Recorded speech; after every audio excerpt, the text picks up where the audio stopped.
SBS, the multicultural broadcaster that we have to pay for, isn't so keen on one culture. It's sort of multicultural -1. It's unveiled its new weather bulletin. It's read out by a woman hired to be its elder in residence of all very modern things. In Brisbane, Meanjin, a possible shower. To Sydney, Warrung, showers and a possible storm. Similar conditions for Canberra, Ngunnawal and Ngambri. To Melbourne, Narm and Adelaide, Tandanya, partly cloudy. Now, the ABC is increasingly doing this stuff too. Now, I said earlier, with a touch of hyperbole, that maybe this was a kind of cultural cleansing. And the reason I say that is that we now are having the English names of towns and cities that were actually founded by the British gradually being displaced by Aboriginal names plucked from the area. And that's gradually wiping out our joint history. And why is this being done? Well, that SBS Elder in Residence, a paid position, explained. Indigenous languages are so vital for our future. They provide so much information, be it about the formation of place, the geography, seasonal behaviour, the information on environmental management and indeed agricultural knowledge. Joining me, Sophie Ellsworth, media writer for The Australian, who picked up this particular development. Sophie, thanks for your time. The Elder in Residence, Rhoda Roberts, seems already to have brought that Bruce Pascoe falsehood, that Aborigines used to be farmers, agriculturalists.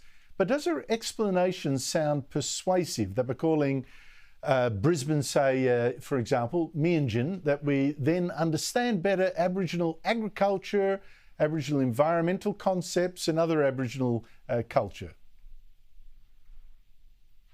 Andrew, I'm not quite sure how that will improve people's understanding of those sorts of things.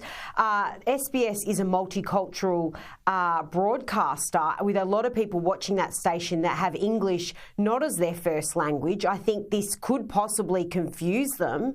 And is this management at SBS perhaps going, right, let's do something about this situation, insert these names, and we'll be seen to be doing a good thing? I wonder, is it tokenistic? And I wonder, what is the end game here? Is it going to appease viewers who watch the channel perhaps in suburbs like Newtown and Fitzroy who think this is wonderful? And is it going to be of any benefit to, those communities such as Alice Springs and those regional towns where we've seen very serious issues of late? How will this be of assistance? So I really question why they are doing this, and will it actually improve understanding of Indigenous culture? Will it make any difference?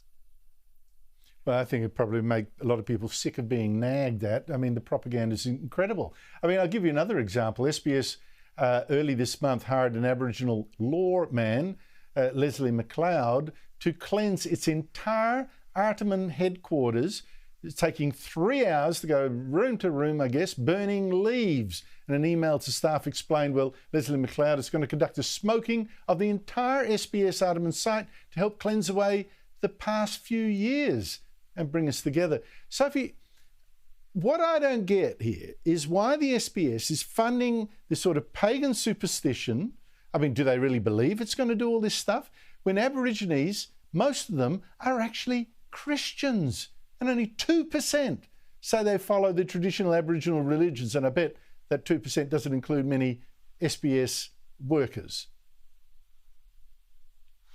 Andrew, what concerns me is this is taxpayer funds here.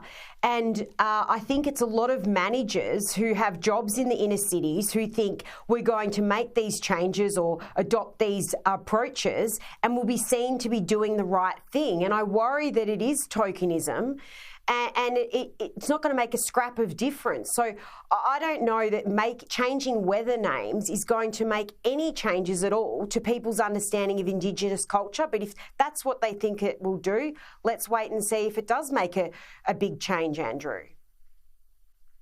Well, I tell you what, if 30% of Aborigines are Catholics and only 2% follow traditional Aboriginal beliefs, then why doesn't SBS get a Catholic priest to go up and down with smoke and incense and performing exorcisms or whatever he wants to do? That would be more in line with modern Aboriginal religious beliefs, 30% Catholic, like I say.